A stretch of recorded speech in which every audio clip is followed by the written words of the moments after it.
Welcome and Happy New Year. You know, today is a crazy day in the news, but we will get past this. So I want to welcome you to today's media mentor session.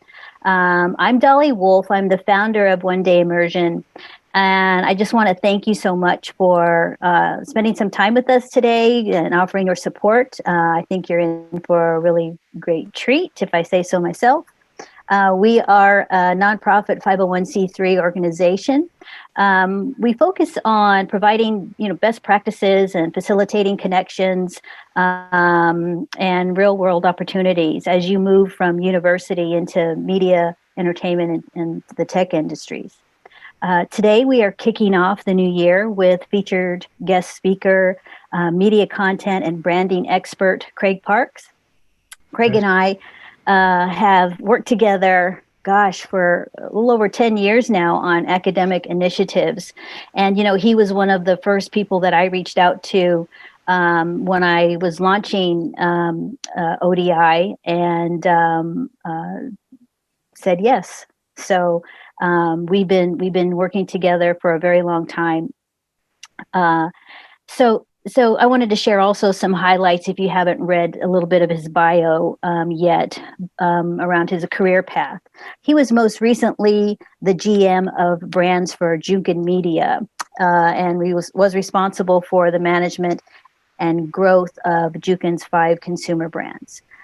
He was vice president programming for Watchable, which was Comcast's cross-platform video service that curated a selection of best content from popular online video networks and shows. He also helped launch the TV network Pivot from Participant Media. He served as SVP of Live and Event Programming. And before that, Craig worked at IFC, where I first had the pleasure of meeting him and started working with him. He was Senior Vice President of Digital Media and Alternative Content, where he led the charge in building the network's online presence and growing fan base around its roster of original comedy series. Prior to joining IFC, Craig held production and creative roles across various networks, including AMC Networks, ABC Family, MTV, and VH1. He's a graduate of the University of Florida in Gainesville, so go Gators. I was trying to get some Gators here, so I don't know if that happened, but go Gators.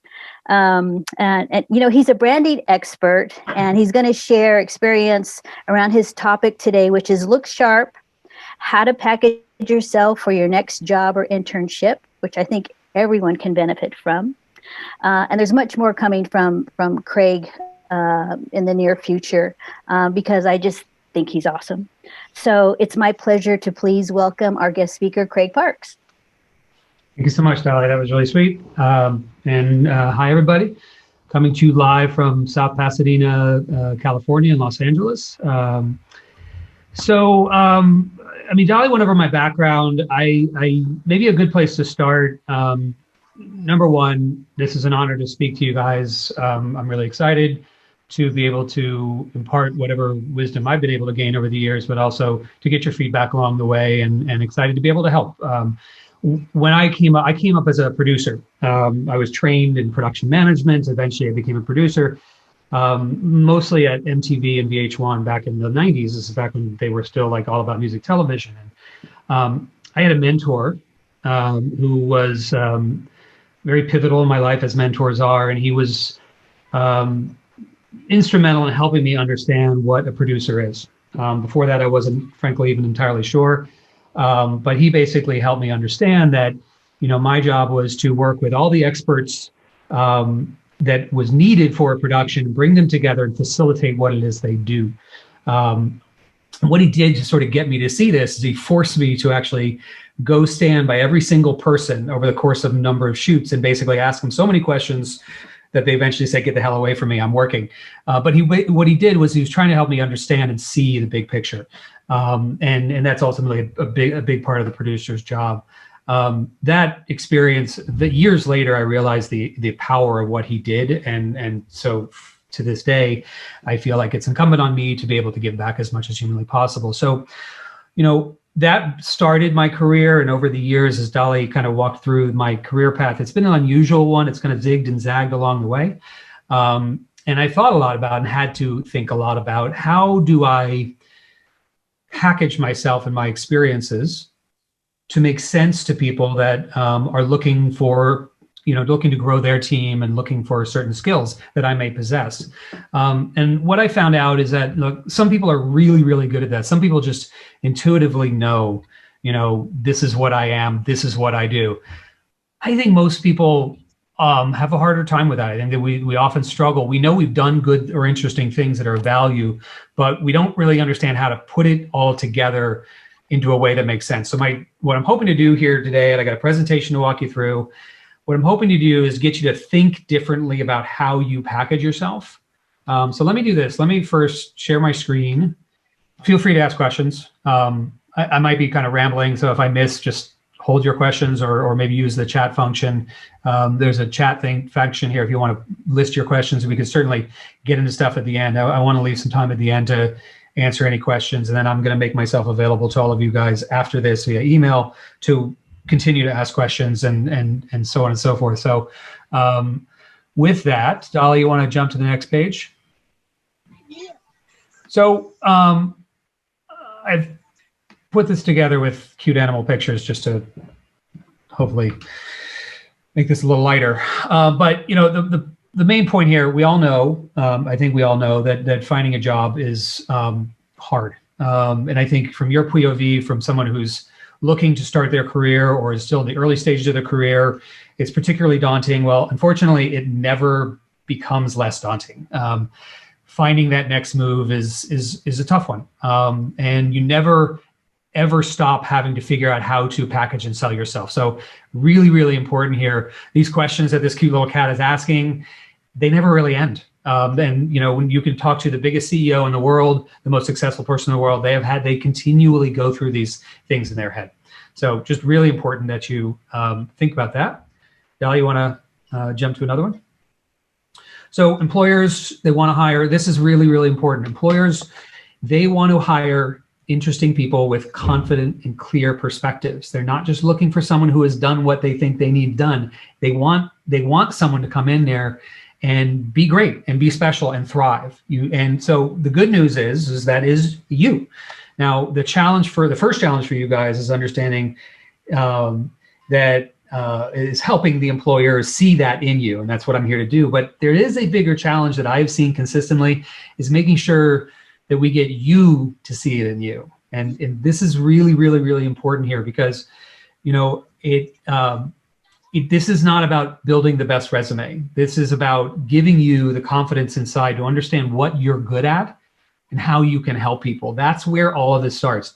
We're not going to go into a lot of resume stuff on there. We'll touch on it a little bit, but to be honest, that's what I found is resumes are a good start, but there's a much more important step that doesn't happen in the beginning, and that's really getting to understand what you bring to the table, because the truth is you don't bring everything to the table. Nobody does, right? So this is about getting to understand what you're good at and how it helps somebody else.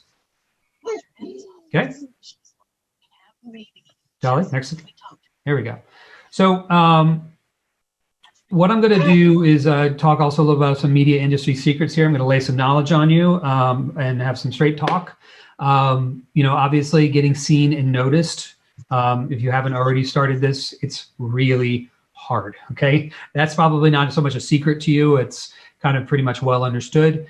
But the other thing you have to understand on the other side of it, the people you're trying to get to, the people who are hiring and might hire you one day, they are busy, busy people.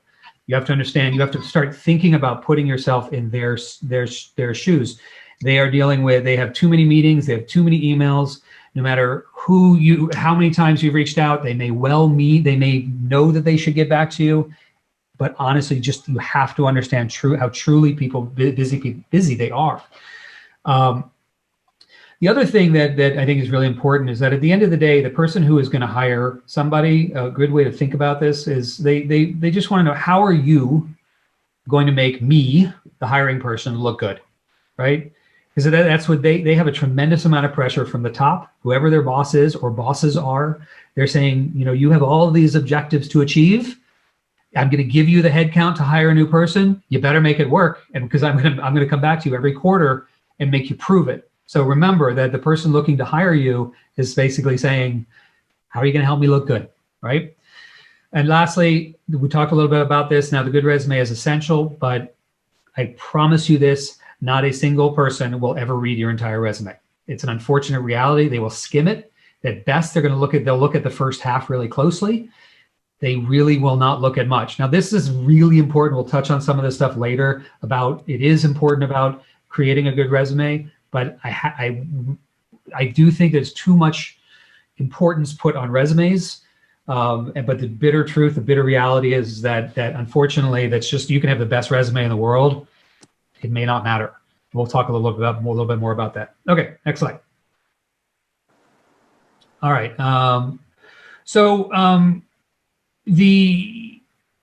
Seeing the big picture here, I've sort of touched on this already. Okay. We talked about this in the secrets here. We talked about the idea that the employer is thinking, how can you make me look good? From your perspective, where you sit, from any of us who have ever looked for a job, I'm right now looking for a job. And of course, what happens is, and tell me if you can relate to this, is I send out an email or I try to find out more information and I send that email and I sit there waiting. Now, will they get back to me? And now, why aren't they getting back to me? When are they going to get back to me? And it becomes, what I find, the job search is very narcissistic, right? It's how can I find a job? How is this going to help me? Or how am I going to succeed in making this, this thing happen? Obviously that's never going to go away. But I think the first thing that you need to do here is a philosophical shift here. You need to start thinking about, how do I and all my amazing skills that I possess help my future employer? That is the way that you need to start thinking about it first.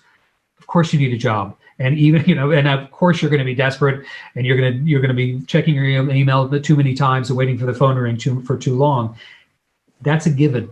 But philosophically, start thinking about how you can help somebody else. Next slide. Okay. So what we're going to do here, this is where we start getting really specific. And this is an exercise that I'm ultimately asking you guys to make, or to follow through. Okay. So the first, the objective, what we're ultimately trying to do here is before the resume, before the cover letter, what I want you guys to start thinking about here is, how can you package together 2 or 3 sentences that sum up who you are and make you look successful, like somebody that somebody wants to hire. In 2 or 3 sentences, Jennifer, if I asked you in 2 or 3 sentences, tell me why I should hire you. Tell me is what you do and why you're successful. Don't worry, I'm not actually going to ask you to do that. Or, Ariana, any of you guys, if I could get you to do this in 2 or 3 sentences, and where I walk away going like, huh, interesting. I understand who Jennifer is. I understand what she's good at, and I understand what she's going to do for me. That is the goal.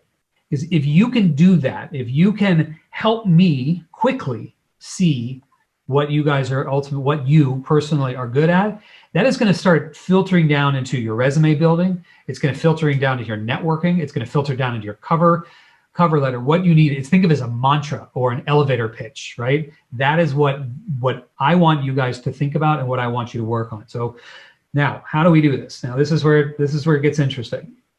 The good news is it's easy to start building this. The bad news is it's hard to get to craft this sentence, but I'm going to help you guys with it. So step 2 in this, first step 1 was see the big picture. It's not about you. It's about how you help people. Step 2, you got to make, I'm going to ask you to make 3 lists. And these lists this is a fast and loose exercise. You're going to, spend a day, spend an hour, spend a week, whatever it takes, but get messy with it, spit it all out, write it on a wall if you got big paper to write on or a whiteboard. But the first list is, what are you good at? What do you know you're good at? Second list is what other people say you're good at. What you need to do is now interview your friends, interview your colleagues, interview former employers, anyone that knows you and has some experience with you, your parents. Ask them, what am I good at? When you think of me, what do you think is special about me? Get that listed out. Just spit it all out there. And then lastly is, what do you think the world needs right now? Now, let's go through each one of these things. Okay, so what are you good at? So this list is it's gonna be just start throwing out anything you could think of, but remember that this is where the caveats start coming in here. So hold on one second. What you're good at, what you want to do is be as specific as possible. You could be as general as you want, but you got to be careful about certain generalities. When I oftentimes ask people, what are your strengths? Probably the number one I get is I'm creative. Everyone is creative. There's not a single person who isn't creative. How are you creative? Start thinking generally, yes, you're creative, but now get a little specific. How are you creative? Play around with that. Go back and forth. I'm organized. Great. That's a good important thing to be good at. How are you organized? Dig a little deeper, be general, be specific, draw it all out, right? Show me how you are those things, right? So what other people say, we talked about, I think that's pretty straightforward. It's just turning it on other people that know you, right? Now, the last thing, what do you think the world needs now? Now, I interpret this two ways. Some people some people get very literal about it. They're like, well, you know what? I want to make a difference in the world. So I think the world needs,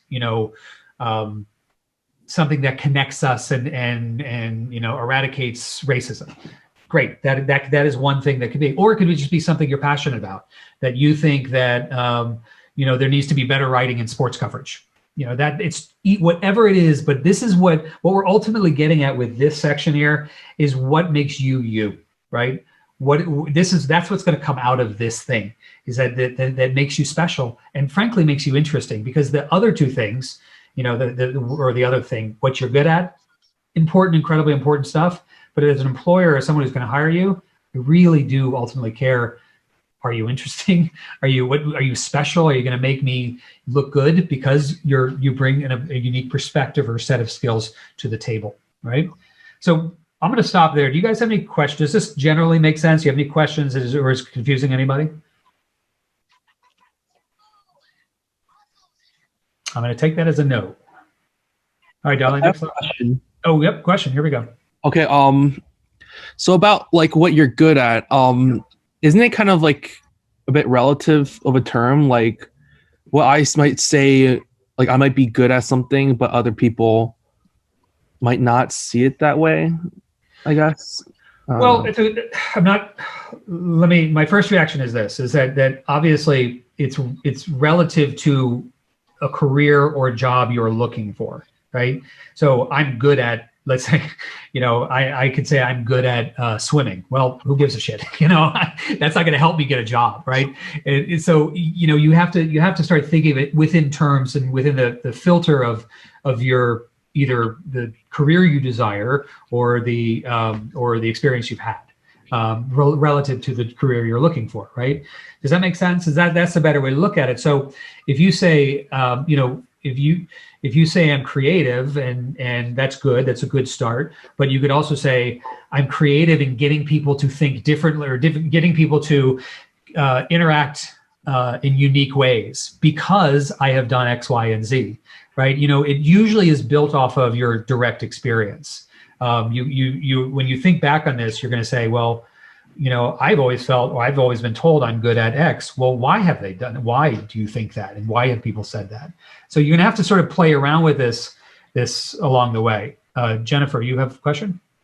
Yes. So would this be something that's crafted as a response towards when they ask, tell me about yourself? Because I know that personally, like there have been videos where it says you're not actually supposed to say like a brief short story or just like something that's changed your mind. You're supposed to make it all about the person.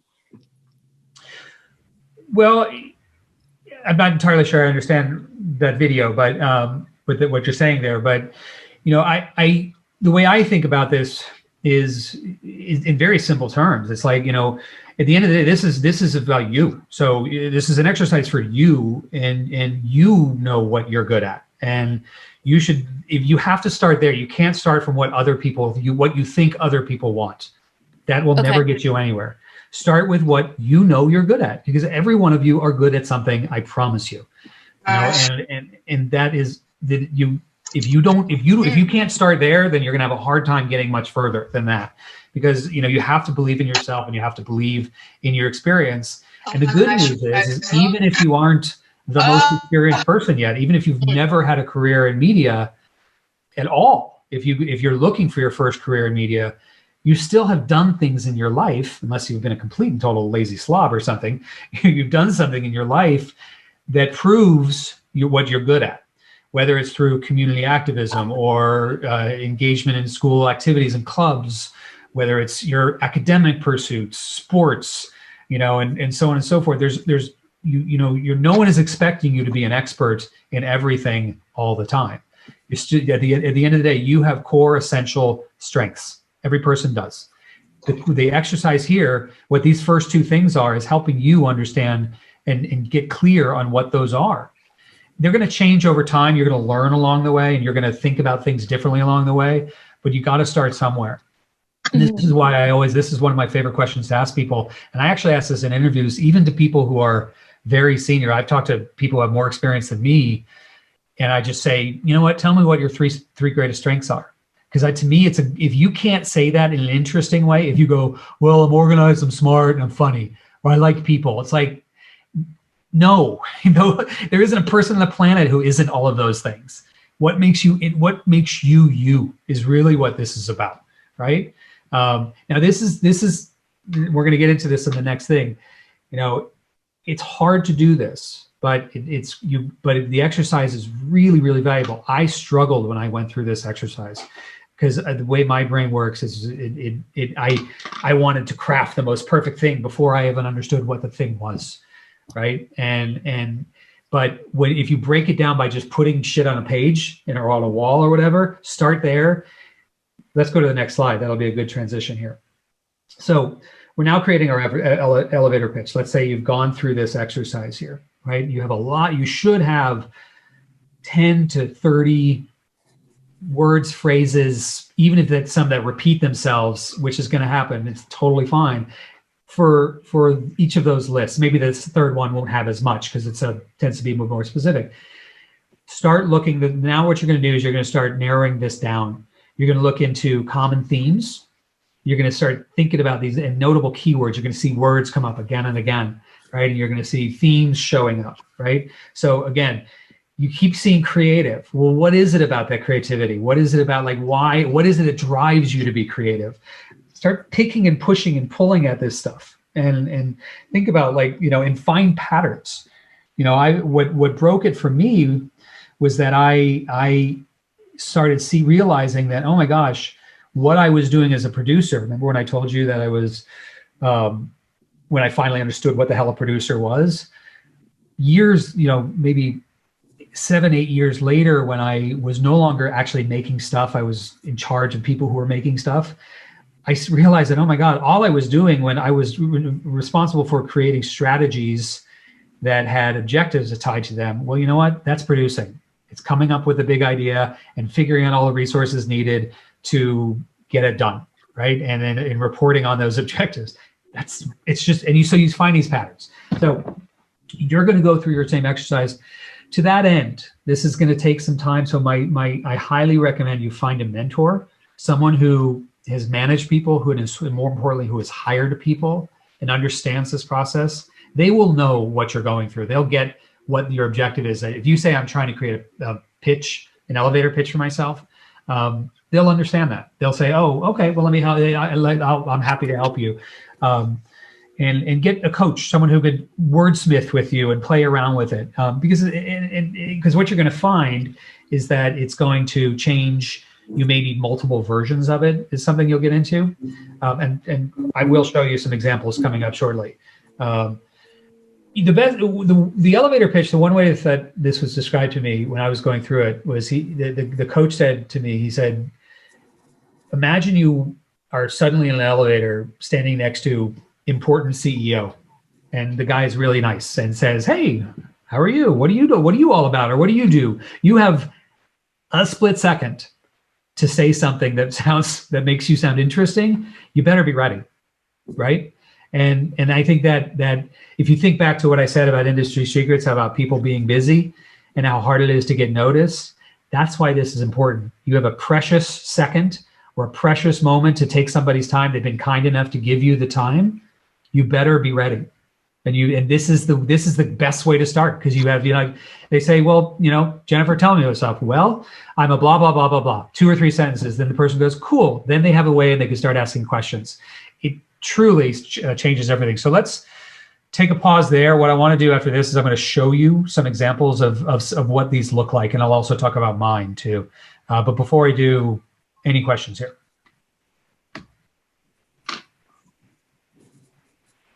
Okay, so Dolly, next slide. Okay, so I'm going to read each of these things, and then we'll break some of these down. Okay, and you could ask some questions. So these are by no means, this is just a common way of doing it. There's lots of ways of doing it. So the first one, I'm a passionate, self-starting social media marketing professional seeking opportunities that leverage my skills and experience with community building and engagement with niche audiences. With 3 years of experience in civic outreach, I'm committed to building and growing meaningful connections that make positive impacts to our community. Okay, right off the bat, I know this person is super motivated because they say self-starting. I know they're passionate, which means they probably have very specific ideas. I understand that what they want, who they are in general. They're a social media marketing professional. I know they're young because they're seeking opportunities, right? I know they're clear on what they want. And it sounds like they have experience with community building and engagement with smaller audiences, which isn't probably important to me as a prospective employer, or might be. And there's a little bit extra here is that, oh my gosh, they have civic outreach experience, which says to me that this person is probably really committed to pro-social impact and change. And that might be important to me as somebody as well. Okay, I made this one up. I made this one up with someone totally, and with an imaginary person in my head. That's how I kind of backed into it. But what I described could be one of you guys, right? This, in my opinion, this was somebody who probably had maybe an internship, maybe had been working somewhere for 6 months in their first job, but really was still relying on their resume, their college experience, and even high school experience to communicate who they are, right? So in my opinion, this sounds like a really interesting person who maybe has very little actual real-time experience. This person might be, they interned every semester with their city government at their hometown every summer, and they were doing social media outreach for them. Maybe, you don't know what's behind this, but it doesn't matter because every bit of it is true, even if the real experience is maybe not the most extensive in the world, right? And I came up with this pretty quickly because, well, I've been doing this for a while, but I think every one of you could easily come up with something like this. The second one, this is someone who, this is real, someone I've been working on. So this was an in-progress thing as I was helping a buddy of mine. Colin G is an innovative video creative director and executive producer with over 10 years producing, directing, editing, and overseeing the creation of content that inspires and transforms. Specializing in heartfelt human stories that thrive on social platforms and TV alike, Colin thrives at exploring stories that encourage and inspire. So this is rough. There's a little redundant in here. There's a little too many uses of the word innovation and inspire and stuff like that. And this is a good example for you guys to see that it takes time to get these right. But even if it's not right, it's still good because I know now that Colin he's been doing this a while. I understand that as a creative director and executive producer, he's overseen and also created. He directs, he edits. But more importantly, I get a sense of what he likes. Great, there's a million creative directors and executive producers out there. But if I'm looking for someone who, if I'm a publisher who wants to make content that inspires and transforms, I'm not going to just hire an executive producer. I need to find someone who does that stuff. Similarly, if I'm a content publisher who's looking for a scripted comedy guy, this description may not be good. That's fine. That's totally fine because Colin shouldn't be doing that stuff. And then you see how this person has experience with social platform content. They have experience with TV content. Rounds this person up well. This last one, I'm an up-and-coming creative designer whose tireless curiosity and passion for uncovering new trends from far-off places drives me to be on the front edge of form and function. Skilled in the most digital tools, I'm also an illustrator and painter, which allows me to merge the human and digital arts seamlessly. Amazing. So this one, I created this one too. Okay. And I did this because Yes. sorry, if whoever is talking, if you could put yourself on mute, that'd be great. So the reason I did this one is I did this specifically thinking about somebody who had no professional experience, but had been in college for, say, creative design. And they wanted to go out there, they're going out there for their first job.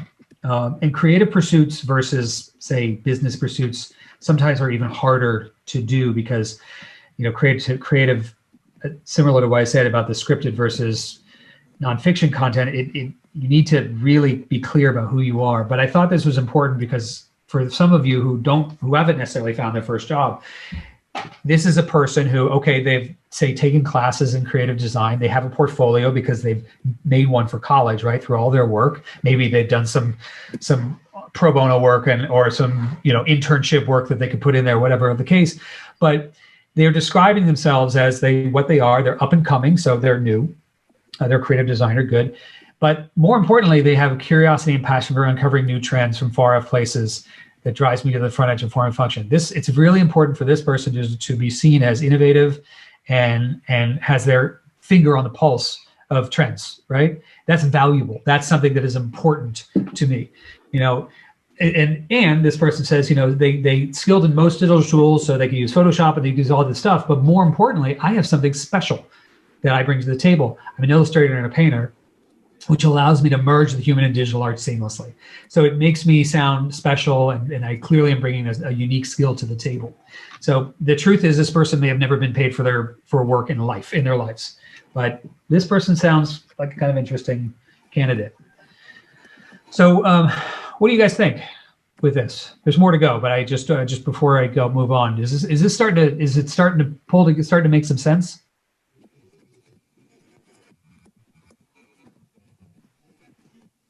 Do you see how in a lot of ways this is a word game? This is a writing exercise. It's thank you, Katiana. It's a little bit of a smoke and mirror game. It's a little bit, you're using big words and a lot of them strung together, and you're maybe stretching the truth a bit. But most important is don't lie. There's got to be a kernel of truth to everything that you put on this thing, because you got to be able to back it up. So, but can you take creative license? Can you stretch a bit? Yes, that's what we all do. That's the whole purpose here, is you're trying to sell yourself, right? You don't want to brag. You don't want to bullshit somebody, but you want to be able to, every single word you should be able to say, yes, I am that thing. Yes, I believe that. Yes, I have done that. And if it, that is the single most important thing, but that's really ultimately what this is about here. So, okay. So fall 2020, you have a question. Oh, Jennifer, I'm sorry. Jennifer was first. She was raising her hand. Sorry, go ahead. That's Jennifer. okay. Yeah, go ahead, Jennifer. I just have a quick question. So I am someone who's a social media marketing professional, but I want to go on a different path. So how would you say, I feel like as soon as you mention something that I have a lot of experience in, that's usually where you're going to be pulled into. Right. But say I have an interest in production. So how would you say that? Okay. Very, very, very good question. And it's good news is it's very similar to the exercise of making the list. That's why that list is so important, because at the end of the day, that list, if you could find that list, is you take those words in that list and you start pulling that stuff into a narrative that is more in a production-minded sensibility. There is something about your skills that make you good at social media marketing. Those same skills can be applied on the production side of it. Now, what you might want to do is go talk to people in production, and I'm somebody who has done years and years of production, so I'm happy to help in this, and say, well, what is it about my skills that would make me good in production? You got to retrofit it into that. Don't hide your skills. Your background is important. Your experience is extremely important. Be honest and open that you were here and you want to be here. Okay. But what you need to do is just convince people that these skills apply, that strengths apply. So I'd say just talk to somebody in that area, or maybe if you already know, then just start playing around with it. Okay, got it. Fall 2020. You had a question. Oh, hi, I'm Bad. I renamed myself just now. No, thank you, Jennifer, for that question, because I had a very similar one where I was since you spoke about like stretching the truth sometimes, I was wondering about like collapsing the truth for people with all of these diverse set of experience. So we're not seen as like when we're going for an opportunity that's a bit out of that, not seen as not kind of directed towards in that area. But I think you pretty much answered that. Yeah, it's we all go through it, and I mean I've had to do it a number of times. Just recently, the between Comcast and the Jukin thing, I really wanted to I was running programming. I wanted to get more into general management, and so I had to find a way to sort of show that I saw the bigger picture as opposed to just sort of that little bit more focused thing that I was in. Well, you know, it's funny. I'll Dolly, if you could just jump real quick, and Nana, I will get to you in 1 second. This is. Oh, you know what? It's funny. This didn't come through. It was meant to be more of a aha moment, but unfortunately, on the screen, what you're seeing on the left hand of the screen is my resume, which looks like shit here. That's not how it actually looks. But the point I was trying to make is, how do you take this 23 years of experience, and this is only at the first page of the resume, and turn it into this statement here? So this one on the top is the one that I used most recently and still sort of generally use. I'm a highly effective, disruptive executive skilled at launching and operating and expanding entertainment brands across all platforms.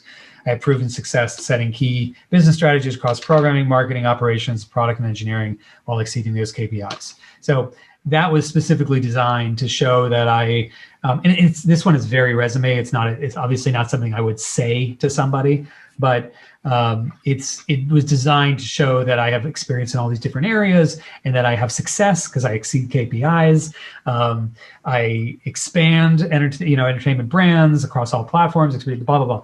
But before that, I was a multi-platform creative executive and producer with over 20 years of experience in strategic planning, development, and monetization of content in digital and TV. I still am that. I still can do that. And I might use this one if the job was right. But that, you could see, so you're going to have multiple ones eventually. But this is a good example of how you take one thing and turn it into something else entirely. Again, as long as you can back it up and apply those skills in a sensible way, you should be good.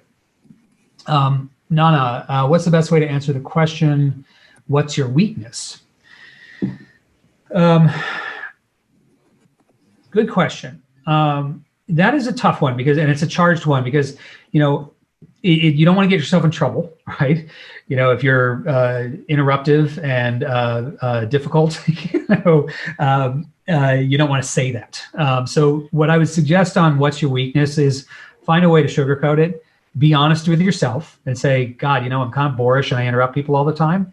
Find a way to say, I probably need to spend a little bit more time and energy on hearing people out. Right? That's exactly the same thing, but just find a way to make it sound palatable. There isn't a single person in the history of the world that does not have annoying traits and weaknesses. So we all have them. That's a good news. And so when somebody asks that question, they really do want it. What they really are asking is, are you self-reflective? Do you see, do you understand who you are? And have you thought about yourself in a comprehensive way? That's really what they're asking. Obviously, if you say something like, well, unfortunately, I'm a bit of a racist, you're not going to be hired. But so you really have to be careful about what you say. Any other questions before we move on? Arafat Kabir, how should a job industry switch or tailor their elevator pitch? Well, we've been talking a little bit about that, Arafat, is this idea of if you're. Oh, okay. Well, Arafat, if you could clarify, are you talking about how if you're moving from non-media to media, is that your question, or are you talking about it? Yes. Okay. So that is a very good question and a little bit more of a tough one. I've thought about this a lot. Sometimes I've thought about getting out of the industry altogether. It's similar exercise. You have to have a sense of where you want to go in the industry, in the media industry. And you have to look back on your experience and say, okay, what have I done in my experience that is applicable from a skills perspective? So that's, again, why that list matters so much. What am I good at? generally speaking? What am I, if you threw, another way to think about this, what if, what if the zombie apocalypse happened tomorrow and the army came to you and said, I need you to go do this, and it was something, you were just forced into something that was totally unrelated to this. You had to go out there and help the world get past zombies. What are you going to do? What are your skills? How are your skills going to help? Obviously, a surgeon, you'll know what that person is going to do. What is a social media marketing person going to do? Well, they're going to have skills that make them valuable to society and community or an organization in some way. Maybe you will not, be able to kill the zombies, but maybe you can help, keep communication going through channels. So I'm getting a little off track here, but it's really, really important to understand these core skills. And then you're gonna have to do the homework to figure out what it is you want to do and how that's applicable. Now, if you're an auto mechanic who wants to be an actor, that's not this conversation. That is a whole other conversation. If you're an auto mechanic who wants to be a marketing professional, it's still another whole other question. But if there is some path between your previous experience and where you want to go, then I think what we're talking about here is all kind of part of that same process. And I hope that helps. Okay, Dolly, next slide. Okay, you've got your statement. Maybe you've got 3 or 4 versions of it. Maybe you're not happy with it. At some point or another, you got to get it out there, and you got to work it. You got to start getting feedback on it. Start trying it out on people. And like I said, these would be, you have a community of people, a network of people. Lay it on them. Say, tell me what you think. You're gonna. The other important thing, and this is a whole other seminar here about how to network, but you got to get yourself out of that. Out of your discomfort, and you got to start reaching out to people and start networking. People, get on LinkedIn and say, hey, so-and-so, you don't know me, but I think what you do is fascinating, and I love your career path, and I'd love 10 minutes of your time. Because I'm looking to to start my career, or I'm looking to change my career. Do that 50 times a month, and you'll get maybe 5 people who will say, okay. You get a lot of people, because remember, people are busy. No one's ignoring you because they hate you. They're ignoring you because they're too busy. But you will find people who will say, sure, I'll give you 10 minutes of my time. But you got to get out there and try it out. And it may not, and be honest with people. Say, yeah, I've come up with this elevator pitch, and this is kind of how I pitch myself. The other thing too, so you've got this statement. You remember in the last slide, I showed you mine. That's that for one on the top sits on top of my resume. If you got it to a place where you feel pretty good about it, stick it on your resume, because honestly, like I said, people read the first half. They will absolutely read that. That's what they're going to read more than anything else. That's what they're going to remember more than anything else. The next thing that people do when they look at resumes, where did you work? They're going to want to know, oh, you worked at Facebook? Ooh, you worked at Facebook. Interesting. Or they're going to want to know, they might look, the rest of it, they'll scan. They'll say, okay, she worked here, oh, interesting, she worked there for only 8 months. What happened there? Blah, blah, blah. That's a whole other issue. But that's why this statement is so important, because it could also be used for your resume there. And then, get out there and try it any way you can. Just find all the ways to get that feedback and wear it, feel it. How does it feel? And eventually what happens is it starts feeling very secondhand, and good God, is it a load off your shoulders, because this sucks. This getting out there and selling yourself sucks. But if you can go out there and just generally say quickly what it is you do and what it's about, it just feels good, because you're like, okay, yeah, I am that. I am good, and I do want to do this, and I am passionate about this. That's it. And as somebody once told me, you don't have to be the right person for every job. You have to be the person for the right job, right? Not every job is for you. You don't want to work with everybody. Some people you would hate to work with. Some jobs suck. Some jobs, but you got to find the one that's right for you. So the sooner you know what makes you, the easier it's going to be to find the right job. Next slide. Okay, last couple things, more important stuff. Back to that networking thing. The truth is, people mostly hire people they know, or people who come from recommended from people they know. This Hollywood is the worst at this. We only that's why some people who are terrible people keep getting the same jobs. it's an unfortunate reality that people tend to hire people they know, or people they've worked with in the past, or people that come recommended from people they trust. It goes back to that idea of, look, the reason it happens ultimately is we're just so busy. It's just, I can't deal with 6,000 resumes. And just help me find someone, you know what I want, just help me find that person. That's typically why this happens. So it is incredibly important that you are out there networking and getting yourself, building your reputation. If you have this statement, if you have this understanding of what makes you special, then you can start connecting with people and getting to know them and asking them for help, forming a relationship with them, so you become one of those people who get recommended, right? Because this is how it often happens. I'll get an email, someone will say, hey, I'm looking for an entry-level person and who does blah, blah, blah. I don't have a lot of money, so I need some blah, blah. They'll give me some description. And honestly, I'll go, I can't think of somebody. But often it's like, oh, you know what? I just talked to somebody 2 weeks ago. This amazing young woman who I did at a seminar, and she was great. She asked some really smart questions, and she followed up with me, and it was amazing. And you should talk to her. I cannot tell you how many times that has happened. So networking is everything. Now, networking is scary, right? Oh, no one know, how am I good? They don't know me. Why should they listen to me? Who the hell are, they're too busy, all that other stuff. It's all true. It's all bullshit. Yeah. Here's something that'll help you get through that fear of reaching out to people, is people love to talk about themselves. This helped me. Is at the end of the day, if any one of you said, Craig, I'd love to pick your brain for 30 minutes, I will say yes, right? Part of it is because I actually love giving back. Part of it is because it's kind of fun talking about yourself. I've been doing this a long time. I feel like I have a lot to say, as you can see. So many people think this way. And look, I don't mean it. It's not. You can take it any way you want.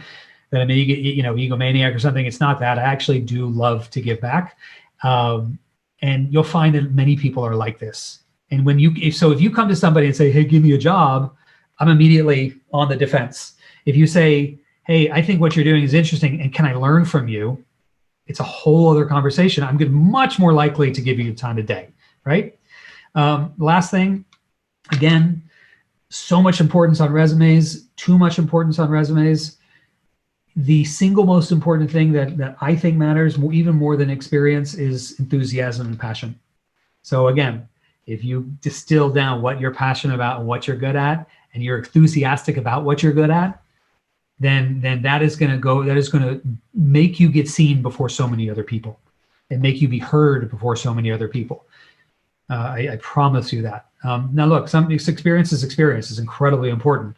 But I cannot tell you how many people who I've talked to and interviewed who have tremendous amounts of experience, but you talk to them and they're about as interesting as staring at a wall. And I don't want to work with people like that. So, experience is not everything. I promise you that. Okay, last slide. I think we've covered a little bit of everything here. Good CV and cover letter is just the beginning. Too much importance placed on it. I think a lot of what we talk about is the steps sort of ahead of all that we have to take before we get to that. Networking is everything. Guys, don't just rely on, when you're looking for work, don't just rely on job boards and sites. Again, do what you can to make a real connection. If you see a job opening at Spotify and you are so passionate about music, you better be on LinkedIn figuring out who works at Spotify, and does anyone in your world know anyone who works at Spotify? Does anyone in your parents' world know anyone who works at Spotify? Do what you can to get around the corner and get in front of the line. You have to do that. Now, that said, you got to be persistent, but you have to know when to back off.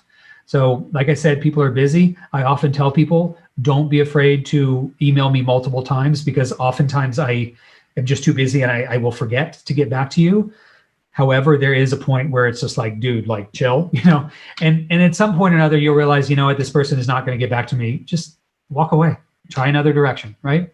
We talked about this before, be enthusiastic, don't bullshit anybody. That people see through that stuff. Let your personality through. You've got to be real, right? And lastly, show how you can help them. So I've talked a hell of a lot. Okay.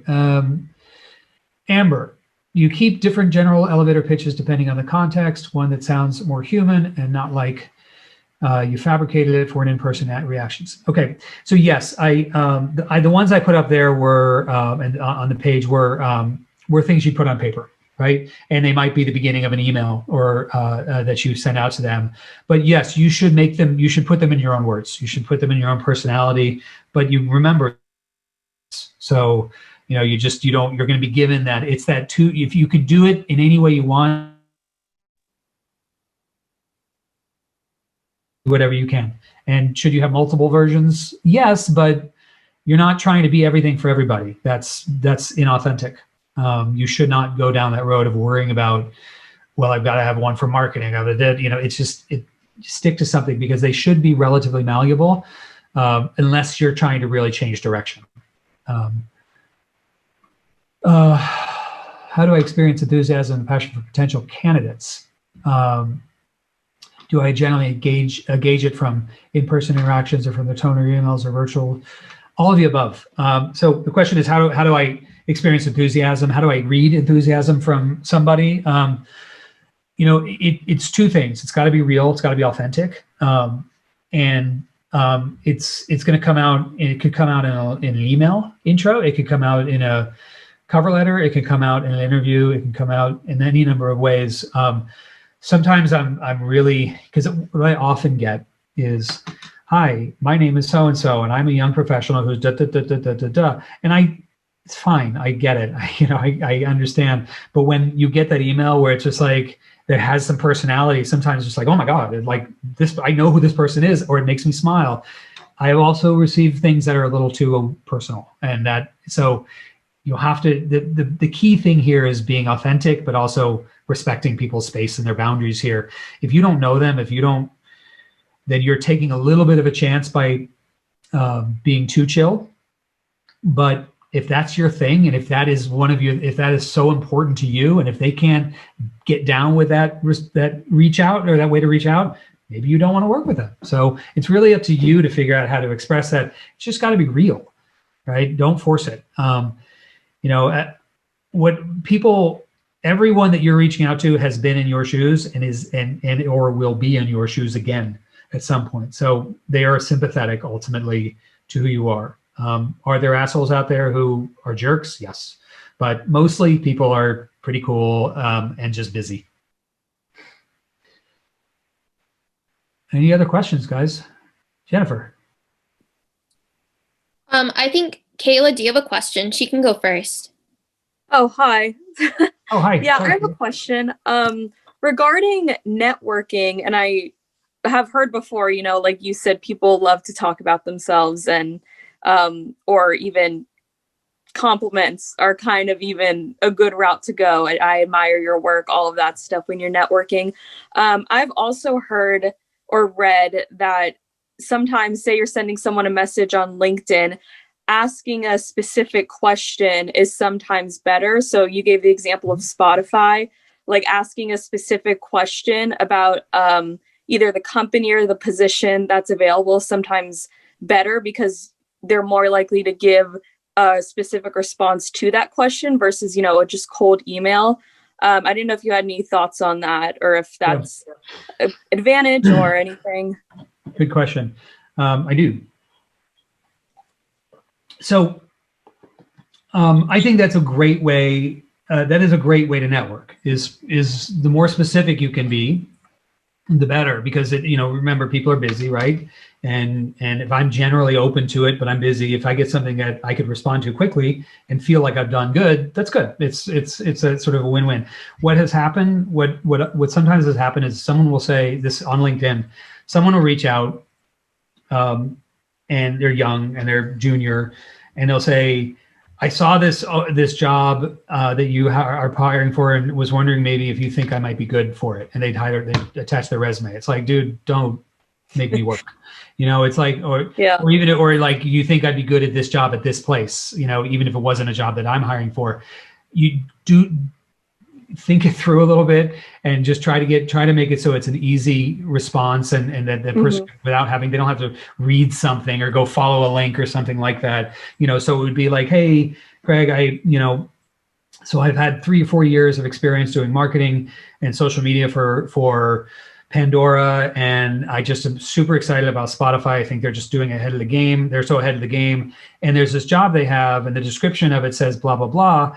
But, I don't have a ton of experience here, but I have more experience here. Do you think, is there an interesting way, or do you think this is something I should pursue anyway? Just throwing this off the top of my head. That to me is a fair way of asking. It's thoughtful. It's, you've done the work. You're looking for a specific opinion, because a lot of times the questions I get are sort of feel like what dude, like, you want a handout here? It's like, don't make me do the work. I'm trying to help you, right? Tell me what you want. Tell me how I can help you. So get specific. Okay, thank you. Yep. Jennifer. My question is, I have an interview on Friday. What is your advice in terms of, because I usually take my time with doing this. I know it's going to take a while to do what I'm good at and what other people say I'm good at. So how would you craft something in a limited amount of time?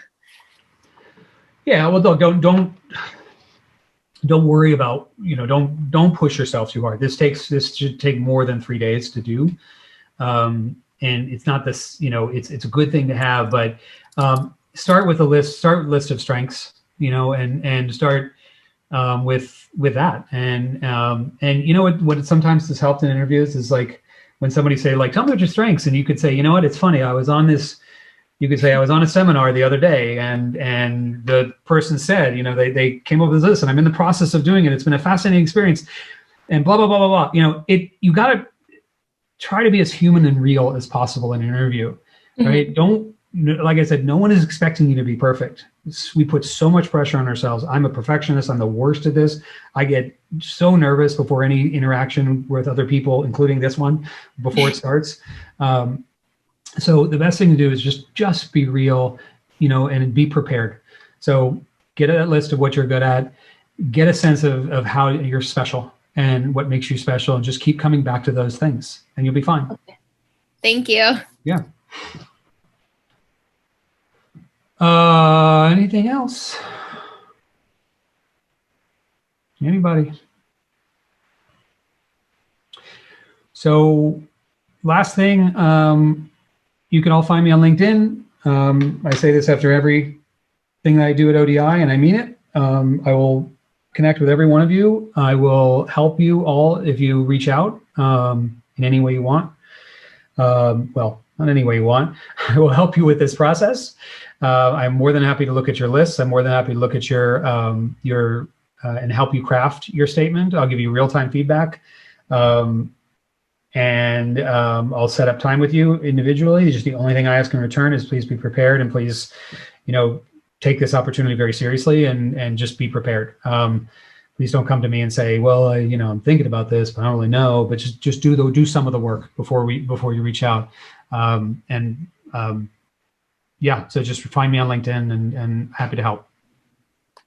And he means that, guys. And I say this whenever we have our executives, offer that, is take them up on this. I mean, it's amazing that he's even, raising his hand to help all of you. So please take him up on it. I wanted to mention that, you gain so much confidence too when you have your pitch down. Because like Craig was saying, it's like second nature, and then it feels good when you're talking about who you are, and that confidence is contagious. And I think that's really important. Another important outcome of the project that you're working on for yourself. So I want to thank Craig so much. Yeah, my pleasure and my privilege to be able to help you guys. I'm excited for you guys to become big successes in this business and whatever it is you decide to do. It's a fun business. It's a tough one, but I'm here to help. So please do reach out and take me up on that for sure. Thanks, everyone. Take care. Bye.